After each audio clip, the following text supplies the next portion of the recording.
ഒരു സമൂഹത്തെ മുഴുവൻ വെല്ലുവിളിച്ച ക്രിമിനൽ കേസ് പ്രതി അർജുൻ ആയങ്കിയെ കൂത്തുപറമ്പ് മജിസ്ട്രേറ്റ് കോടതി 14 ദിവസത്തേക്ക് റിമാൻഡ് ചെയ്തു. നമുക്കറിയാം, കള്ളനെ പിടിക്കുന്നത് പോലീസിൻ്റെ ജോലിയാണെങ്കിലും പിടിക്കാൻ സഹായിച്ചൊരു വ്യക്തിക്ക് 1 ലക്ഷം രൂപ ആഭ്യന്തരമന്ത്രി സമ്മാനം പ്രഖ്യാപിച്ചിരിക്കുകയാണ്. ഇത് ഗുണ്ടകളെ അമർച്ച ചെയ്യാൻ ജനങ്ങളോട് ഒന്നിച്ചു നീങ്ങാനുള്ള രമേശ് ചെന്നിത്തല എന്ന ആഭ്യന്തരമന്ത്രിയുടെ ഒരു പുത്തൻ തന്ത്രമാണ്. കണ്ണൂർ സൈബർ പോലീസ് രജിസ്റ്റർ ചെയ്ത കേസിലാണിപ്പോൾ ആയങ്കിയെ റിമാൻഡ് ചെയ്തിരിക്കുന്നത്. ഇനിയും കേസുകൾ ഒരുപാട് വരാൻ ബാക്കിയുണ്ട്. അതിൻ്റെ തെളിവുകളെല്ലാം പലയിടത്തു നിന്ന് ശേഖരിച്ച് വരികയുമാണ്. പോലീസിനെ വെല്ലുവിളിച്ച് ഒളിവിൽ കഴിഞ്ഞിരുന്ന ഇയാളെ കണ്ണൂർ താളിക്കാവിലെ അപ്പാർട്ട്മെൻറ്റിൽ സുഹൃത്തിനൊപ്പം കഴിയുന്നതിനിടയിലാണ് പോലീസ് പിടികൂടിയത്. പോലീസ് ഓടിച്ചിട്ട് പിടിച്ചു എന്നുള്ളത് നമ്മൾ കണ്ടു. പുലർച്ചെ ഏകദേശം 2 മണിയോടെയായിരുന്നു പോലീസ് സാഹസികമായി പ്രതിയെ പിടികൂടിയത്. സംസ്ഥാനത്തിനകത്തും പുറത്തും അർജുൻ ആയങ്കിക്കായി വ്യാപകമായ അന്വേഷണമാണ് പോലീസ് നടത്തിയത് എന്ന് പറയുമ്പോൾ ഒരൊറ്റ ക്രിമിനൽ ഈ പോലീസ് സംഘത്തെ മുഴുവൻ വട്ടം കറക്കിയത് നമ്മൾ കണ്ടു.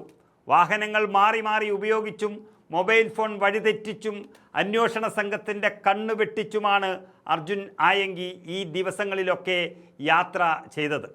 ഒളിവിൽ കഴിഞ്ഞ സമയങ്ങളിലെല്ലാം തന്നെ സമൂഹ മാധ്യമങ്ങളിൽ കൂടി ആഭ്യന്തരമന്ത്രിയെയും പോലീസ് സംഘത്തെയും ആഭ്യന്തര സംവിധാനത്തെ മുഴുവനും വെല്ലുവിളിച്ചുകൊണ്ടേയിരുന്നു.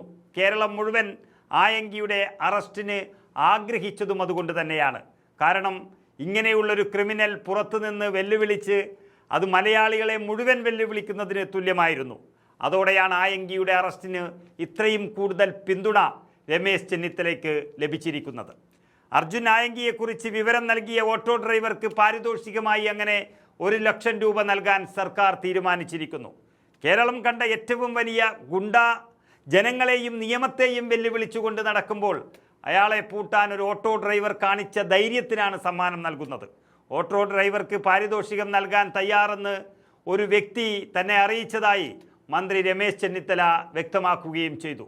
ഇത് ഗുണ്ടകൾക്കും മറ്റ് ക്രിമിനലുകൾക്കുമെതിരെ ഒന്നിച്ചു നീങ്ങാൻ കേരളത്തെ പ്രാപ്തമാക്കാൻ സഹായിക്കുന്ന ഒന്നാണ്.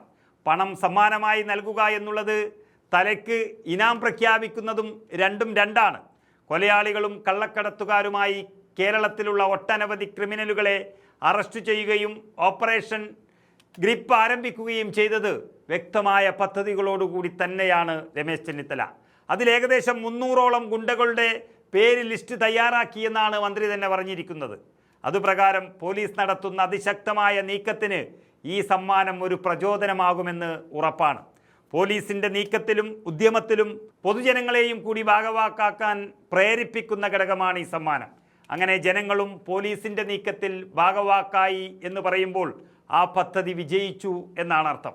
ഏതായാലും വലിയ അപകടകാരിയായ ഒരു ക്രിമിനൽ അർജുൻ ആയങ്കിയെ ഒടുവിൽ പിടികൂടിയതും ആഭ്യന്തരമന്ത്രിക്കും വകുപ്പിനും വലിയ ആശ്വാസവും നേട്ടവുമായി മാറി. മന്ത്രിയെ വെല്ലുവിളിച്ചിട്ടും പിടി നൽകാതെയുള്ള ആയങ്കിയുടെ ഒളിച്ചുകളി വകുപ്പിനാകെ ആദ്യം നാണക്കേടായിരുന്നു. അപ്പോഴും ഇത് ഗുണ്ടകളുടെ നാടല്ല, കേരളമാണെന്നുള്ള ആഭ്യന്തരമന്ത്രിയുടെ ഉറച്ച തീരുമാനമാണ് ഇവിടെ വിജയിച്ചത്. ആയങ്കിയുടെ അറസ്റ്റിനൊപ്പം തന്നെ അതുണ്ടാക്കിയൊരു അപകട സൂചന കൊണ്ടുണ്ടായ പൊതുജന മുന്നേറ്റത്തിൻ്റെ പിന്തുണയുടെ കരുത്തോടെ ഗുണ്ടകളെ അമർച്ച ചെയ്യാനുള്ള ഓപ്പറേഷൻ ഗ്രിപ്പ് ശക്തമാക്കാനാണ് പോലീസ് വകുപ്പിൻ്റെ തീരുമാനം.